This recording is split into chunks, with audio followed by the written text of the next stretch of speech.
Assalamualaikum warahmatullahi wabarakatuh.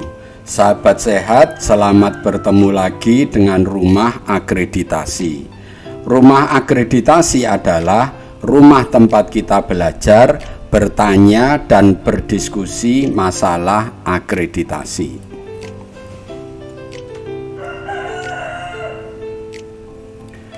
Kali ini kita akan memberikan tutorial tentang implementasi, pemantauan, pengendalian, dan penilaian yang biasa disingkat P3 Manajemen Puskesmas ya, bersama Dr. Yanto, Surveyor FKTP.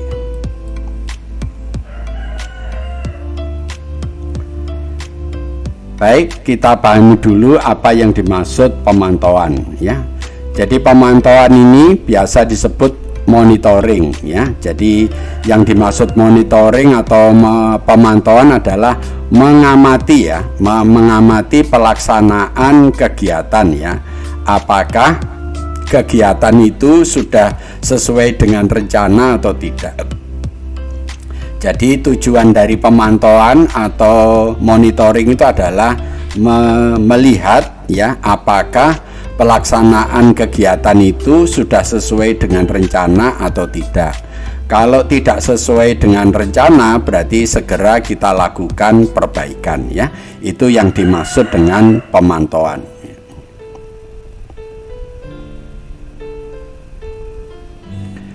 Berikutnya, apa tujuan dari monitoring itu atau pemantauannya? Tujuan yang pertama adalah menjaga agar ya kebijakan yang sedang diimplementasikan itu sesuai dengan tujuan dan sasaran. Jadi kalau kegiatan itu sudah sesuai dengan kebijakannya, sesuai dengan SOP-nya, maka dia nanti akan bisa mencapai tujuan. Itu tujuan yang pertama ya. Kemudian yang kedua adalah menemukan masalah sedini mungkin sehingga mengurangi risiko lebih besar. Jadi dengan adanya pemantauan, kalau dipantau maka kalau ada kesalahan itu segera bisa diketahui. Nah, kalau kesalahan itu segera diketahui, segera diperbaiki sehingga mengurangi risiko yang lebih besar. Itu adalah tujuan monitoring yang kedua. Kemudian yang ketiga adalah melakukan tindakan modifikasi terhadap kebijakan apabila hasil monitoring itu mengharuskan untuk itu. Jadi maksudnya kalau ada sesuatu yang perlu dirubah ya segera dirubah gitu maksudnya, agar ya tujuan itu tercapai. Jadi ini adalah tujuan-tujuan dari monitoring.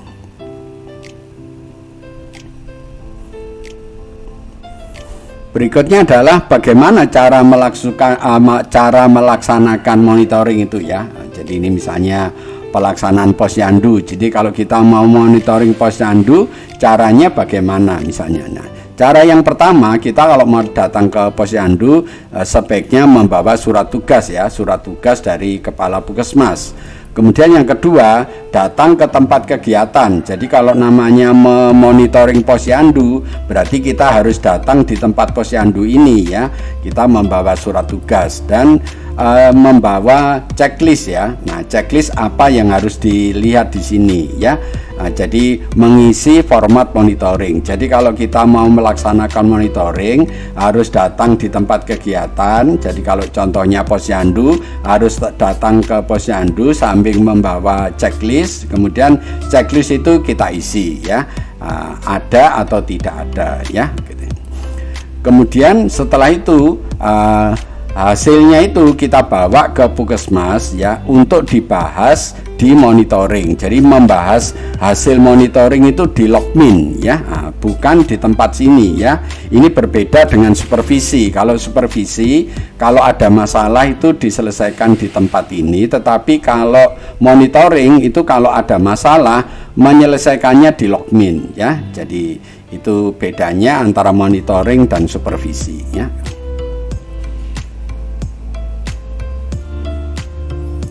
Ya, sekarang bukti yang mau kita tunjukkan pada saat survei kepada surveyor, bukti pelaksanaan monitoring itu apa ya. Jadi kita kalau monitoring misalnya posyandu lansia yang kita misalnya gitu, buktinya bagaimana gitu ya. Jadi yang pertama kita menunjukkan surat tugas bahwa kita telah ditugasi untuk melakukan monitoring di posyandu lansia misalnya. Kemudian format monitoring yang telah diisi, kita kalau melakukan monitoring kan harus datang ke tempat posyandu lansia ini, kemudian checklistnya itu diisi, ini dilakukan atau tidak dilakukan. Jadi format monitoring yang telah diisi itu merupakan bukti ya. Kemudian yang ketiga bisa juga disertai dengan laporan kegiatan. Biasanya kita kalau melakukan suatu kegiatan itu ada laporan kegiatannya. Itu juga bisa merupakan bukti kalau kita telah melaksanakan monitoring.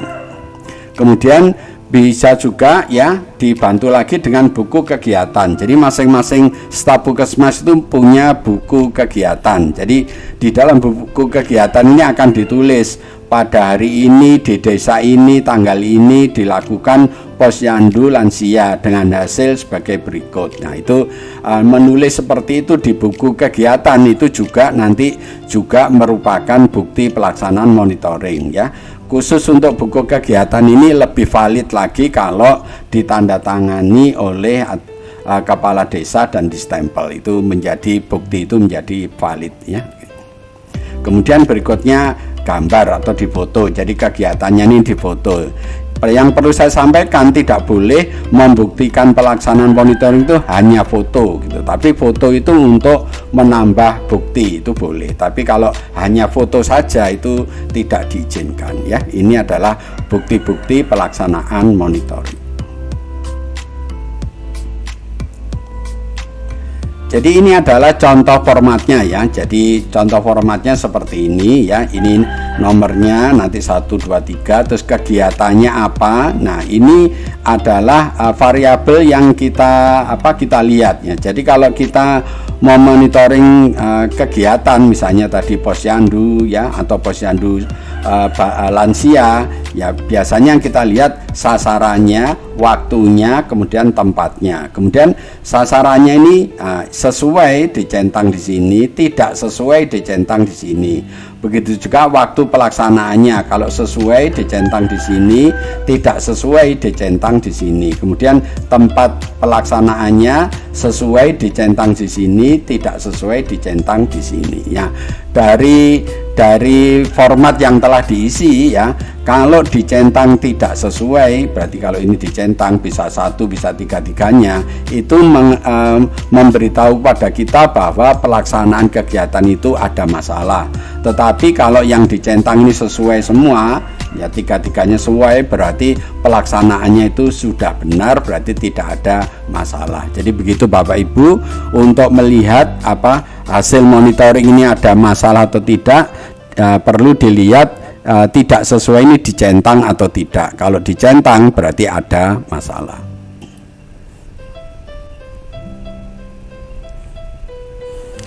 Berikutnya adalah yang kedua adalah pengertian pengendalian ya. Jadi P3 itu kan yang kedua adalah pengendalian. Apa yang dimaksud pengendalian ya? Pengendalian adalah proses yang menjamin bahwa sumber daya yang digunakan dalam menjalankan proses kegiatan itu berjalan efektif dan efisien mencapai tujuan organisasi. Jadi yang namanya mengendalikan ya.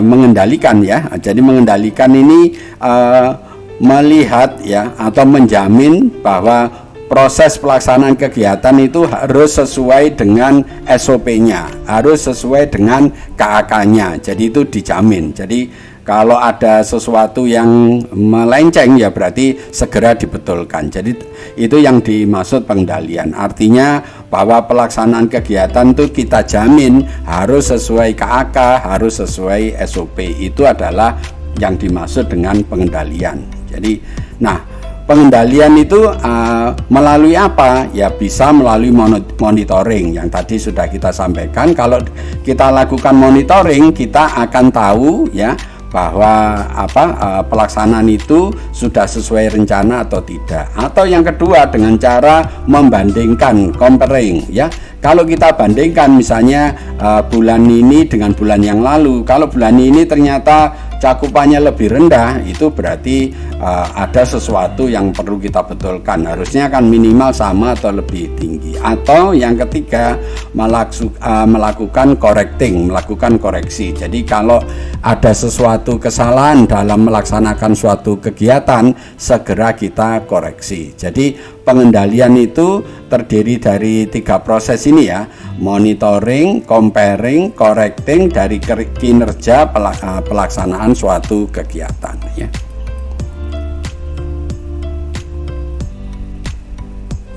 Ya, apa tujuan dari pengendalian? Nah, tujuan pengendalian ini yang pertama adalah menjamin ya proses pelaksanaan kegiatan itu berjalan efektif dan efisien untuk mencapai tujuan. Jadi menjamin proses kegiatan itu berjalan dengan baik ya. Kemudian yang kedua, membantu manajemen ya, mempengaruhi orang lain dalam organisasi agar mau menjalankan strategi tertentu secara efektif dan efisien. Jadi pengendalian itu juga membantu manajemen ya, agar pelaksanaan kegiatan itu sesuai dengan SOP-nya, sesuai dengan KAK-nya, sehingga nanti bisa mencapai tujuan ya.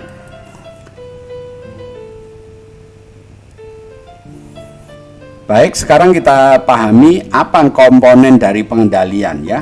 Komponen pengendalian itu ya biasa kita singkat dengan WHERE ya. Jadi komponen pengendalian sekali lagi ini biasa kita singkat dengan WHERE. Nah, apa aja ya? Jadi yang pertama adalah work, jadi pekerjaan. Jadi komponen pengendalian itu yang pertama work, itu pekerjaan. Kemudian yang kedua employee. Ya, employee ini berarti tenaga kerjanya ya. Kemudian yang ketiga relationship, itu hubungan ya, hubungan antara satu dengan yang lain ya. Kemudian yang keempat itu environment itu lingkungan. Jadi komponen dari pengendalian itu pekerjaannya ya, tenaga kerjanya, hubungannya, kemudian lingkungannya. Nah, ini yang harus kita kendalikan ya. Jadi yang kita kendalikan itu ya proses pelaksanaan pekerjaannya, orangnya perlu kita kendalikan, kemudian hubungan antara satu dan lain itu juga perlu diperbaiki. Jangan sampai hubungan itu tidak baik. Kalau hubungan antara karyawan tidak baik, itu juga akan mempengaruhi pelayanan dari pekerjaan. Kemudian juga lingkungan. Kalau lingkungan itu tidak mendukung, juga akan mempengaruhi proses pelaksanaan suatu kegiatan. Jadi sekali lagi komponen ini biasa kita sebut dengan WHERE ya, jadi supaya mudah dihafal ya.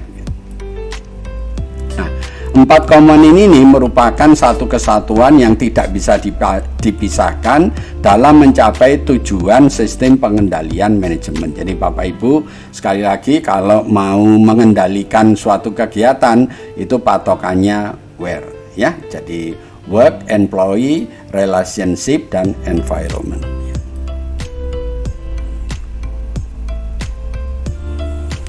Berikutnya adalah fungsi pengendalian ya. Fungsi pengendalian itu untuk apa? Yang pertama adalah fungsi pengendalian manajemen adalah agar kegiatan bisa mencapai tujuan organisasi yang ditetapkan. Jadi dengan adanya pengendalian maka tujuan organisasi itu bisa dicapai. Itu adalah fungsi yang pertama. Kemudian fungsi yang kedua, cara melaksanakan pengendalian adalah melakukan pengamatan apakah kegiatan itu telah dilaksanakan sesuai dengan rencana. Jadi untuk mengendalikan salah satunya dengan dilakukan monitoring. Kalau kita lakukan monitoring maka kita akan tahu bahwa pekerjaan itu sudah sesuai dengan SOP dan KAK-nya atau tidak. Ya, sekali lagi kalau ada penyimpangan segera dilakukan koreksi agar fungsi pengendalian itu baik.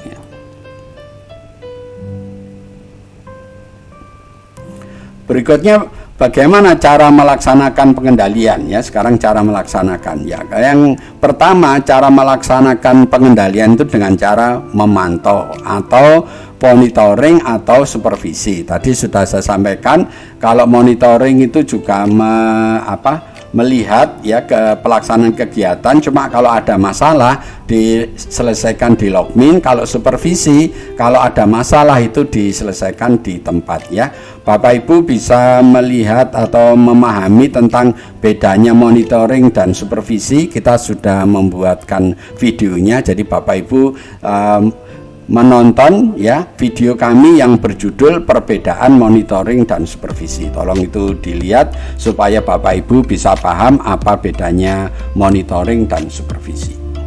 Kemudian yang kedua adalah membandingkan, comparing ya. Membandingkan itu bisa membandingkan antar bulan atau membandingkan dengan puskesmas lain yang lebih baik. Itu cara yang berikutnya membandingkan. Itu biasa ini kita sebut dengan kaji banding kalau dibandingkan dengan puskesmas lain. Kemudian yang ketiga caranya adalah mengoreksi. Jadi mengoreksi itu correcting dari kinerja. Jadi kalau ada kinerja yang kurang baik segera kita koreksi agar hasilnya menjadi lebih baik. Ini adalah cara melaksanakan pengendalian.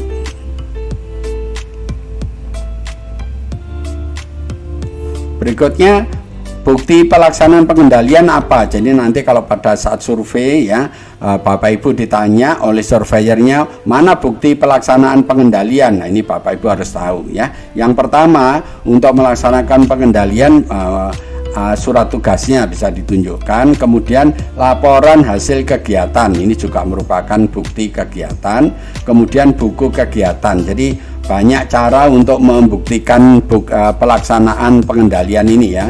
Jadi ada surat tugas, ada laporan hasil kegiatan, ada buku kegiatan. Kalau Bapak Ibu tadi melakukan monitoring, jadi bukti checklist monitoring atau bukti checklist supervisi itu juga bisa ditambahkan ya.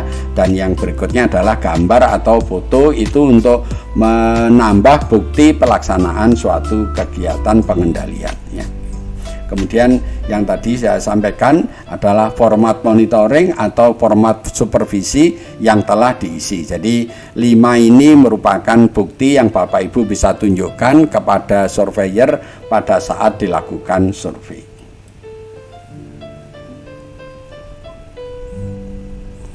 Berikutnya pengertian P yang ketiga ya. P yang ketiga itu penilaian atau evaluasi. Jadi P3 itu kan dari pemantauan, kemudian pengendalian, dan P yang ketiga adalah penilaian atau evaluasi ya. Apa yang dimaksud evaluasi? Evaluasi adalah proses membandingkan ya antara target dan cakupan. Jadi yang dibandingkan itu target dan cakupan ya. Kemudian jika cakupan itu di bawah target berarti pelaksanaan kegiatan itu tidak baik. Tetapi kalau di atasnya berarti dia excellent. Jadi ini menunjukkan hasil-hasil dari evaluasi ya, bisa excellent, bisa very good, bisa good ya, bisa average dan poor ya. Ini yang dinamakan dengan evaluasi ya. Kemudian ada juga ya sarjana lain yang mengatakan, ini Ari Kunto ya mengatakan bahwa evaluasi merupakan serangkaian kegiatan atau aktivitas yang bertujuan untuk mengukur tingkat keberhasilan. Jadi evaluasi itu mengukur tingkat keberhasilan. Jadi kalau baik ya, tingkat keberhasilannya baik ya, itu berarti excellent, itu baik gitu. Jadi ini mengukur, jadi hampir sama dengan pengertian yang ada di atas. Kalau ini tadi prosesnya, kalau ini hasilnya ya, tingkat keberhasilannya. Kalau menurut Azwar ini adalah proses pelaksanaannya, kalau menurut Ari Kunto itu hasilnya ya.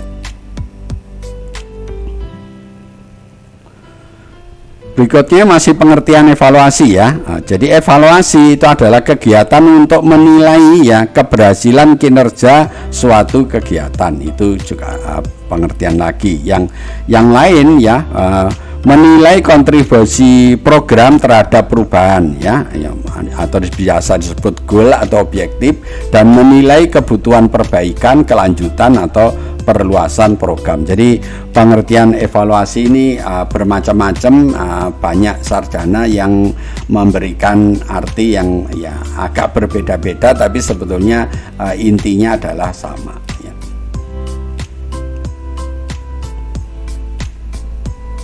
Baik, sekarang apa tujuan melakukan evaluasi ya? Tujuannya adalah yang pertama adalah menentukan tingkat kinerja suatu kebijakan ya. Jadi keberhasilan suatu kegiatan itu diukur yang namanya evaluasi. Kemudian yang kedua adalah mengukur tingkat efisiensi ya. Jadi selain hasil efisiensi atau enggak. Jadi dia sumber dayanya itu minimal atau enggak. Kalau sumber dayanya minimal itu berarti efisiensi pelaksananya. Juga mengukur tingkat keluaran outputnya, hasilnya ya. Hasilnya ini juga perlu diukur ya. Ini juga termasuk dari tujuan evaluasi. Kemudian juga bisa dilihat dampaknya, dievaluasi bahwa kegiatan ini bisa memberikan dampak enggak ya, dampak pada lingkungan, dampak pada masyarakat, dampak kepada pegawainya itu ada atau enggak. Nah, ini juga merupakan tujuan dari evaluasi. Kemudian yang kelima adalah untuk mengetahui apabila ada penyimpangan ya. Jadi kalau ada penyimpangan itu juga merupakan bisa diketahui dari evaluasi ya. Juga yang keenam adalah sebagai masukan ya, input suatu kebijakan yang akan datang. Jadi dengan adanya evaluasi kita bisa membuat RTL ya, rencana tindak lanjut lah. Rencana tindak lanjut ini bisa merupakan suatu kebijakan baru yang perlu diputuskan ya, agar kegiatan itu bisa berjalan menjadi lebih baik ya. Ini adalah tujuan-tujuan dari evaluasi ya.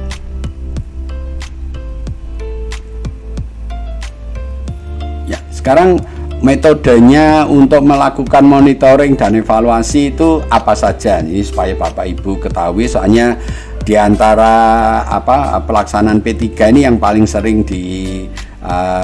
ditulis itu adalah MONEV ya. MONEV itu sekali lagi singkatan dari monitoring evaluasi. Ini metode yang sering dipakai apa aja ya. Jadi yang pertama adalah metode dokumentasi, artinya dia itu mempelajari dokumen-dokumen. Dengan mempelajari dokumen-dokumen yang telah dikumpulkan, kita bisa tahu bahwa kegiatan itu telah dilaksanakan sesuai SOP atau tidak, dan kegiatan itu bisa dievaluasi hasilnya baik atau tidak. Ini salah satu metode yang bisa dipakai, yaitu metode dokumentasi. Kemudian yang berikutnya adalah metode survei. Kita bisa melakukan monitoring dan evaluasi itu dengan melakukan survei ya. Nah, survei membuat kuesioner, kemudian kita sebarkan ke responden. Nah, kemudian kalau hasilnya sudah kita kumpulkan, nanti kita bisa tahu bahwa hasilnya itu baik enggak, bermanfaat oleh masyarakat atau enggak, memberikan dampak atau enggak ya. Dengan dilakukan survei itu maka banyak evaluasi yang bisa kita ketahui ya. Kemudian cara yang ketiga adalah metode observasi lapangan. Jadi kita yang turun langsung ke lapangan ya, untuk melihat apakah kegiatan itu sesuai dengan rencana atau tidak ya. Observasi lapangan ini biasa kita sebut dengan monitoring. Jadi monitoring itu merupakan metode observasi lapangan ya. Kemudian yang berikutnya adalah metode wawancara. Jadi wawancara ya, kita lakukan ya, apakah kegiatan itu sudah sesuai dengan rencana atau tidak ya. Yang diwawancarai bisa masyarakatnya ya, bisa perangkat desanya, bisa yang melaksanakan itu. Nah, dari wawancara ini bisa kita ketahui ya, monetnya ini berjalan dengan baik atau tidak ya. Cara yang berikutnya adalah metode FGD ya, Focus Group Discussion. Jadi kita melakukan rapat dengan ya lintas program dan lintas sektor ya, untuk mengetahui bahwa pelaksanaan kegiatan itu sudah baik atau belum. Jadi ini adalah metode-metode yang bisa dipakai ya kalau Bapak Ibu mau melakukan monitoring dan evaluasi.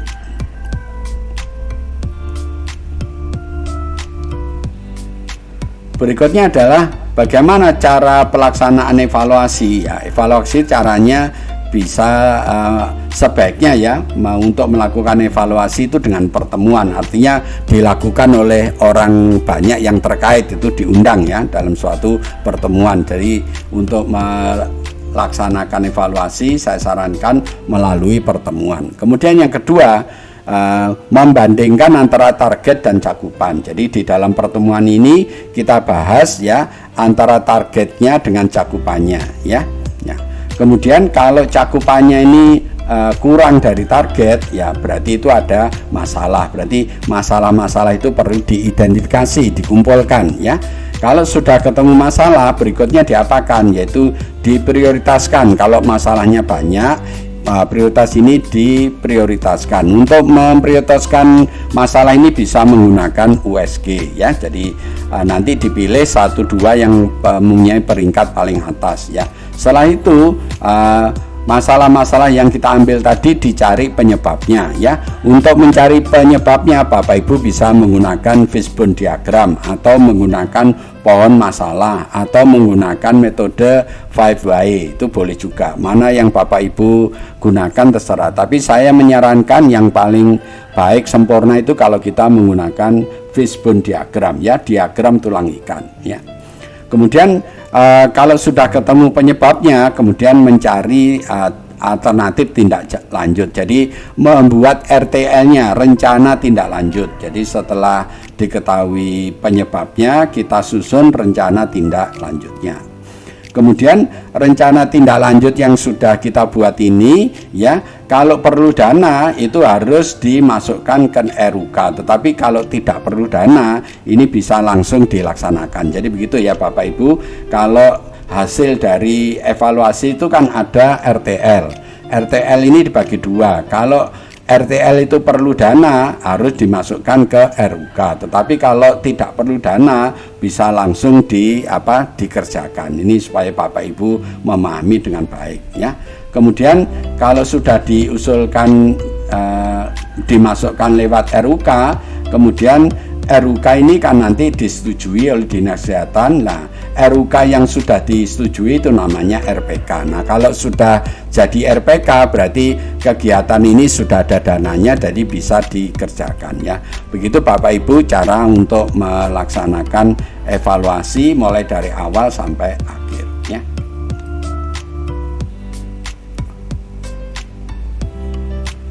Nah, bukti pelaksanaan evaluasi bagaimana? Jadi buktinya ya kalau kita mengadakan rapat berarti saya menyingkatnya pakai uang. Jadi U itu undangan, kemudian A itu absensi, daftar hadir, kemudian N itu notulen, kemudian G itu gambar. Ini kalau kita singkat itu uang. Jadi untuk membuktikan bahwa evaluasi dengan cara pertemuan, dengan cara rapat ini itu kita buktikan dengan uang. Undangan, absensi, notulen, dan gambar atau foto. Ini adalah bukti cara melaksanakan evaluasi ya.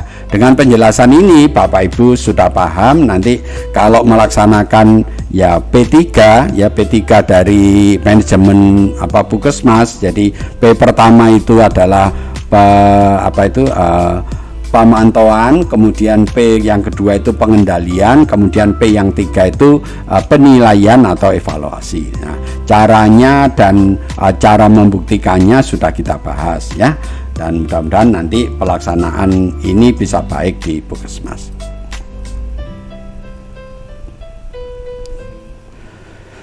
Nah, sekarang dokumen evaluasinya yaitu nanti yang Bapak Ibu tunjukkan pada surveyor itu adalah lembaran tentang identifikasi masalah, kemudian lembaran tentang analisis masalah, kemudian lembaran tentang RTL ya. Ini adalah dokumen-dokumen evaluasi yang Bapak Ibu nanti bisa tunjukkan kepada surveyor, yaitu identifikasi masalah, analisis masalah, dan RTL ya.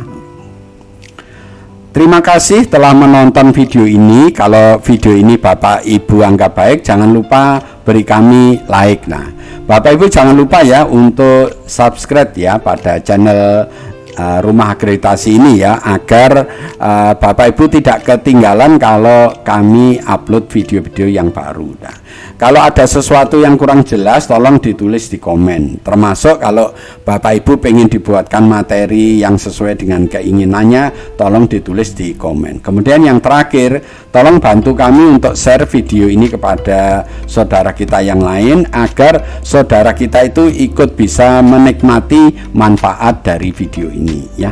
Lebih kurangnya saya mohon maaf. Dan mari kita akhiri ya tutorial kali ini dengan membaca hamdalah. Alhamdulillahirabbil alamin. Wassalamualaikum warahmatullahi wabarakatuh.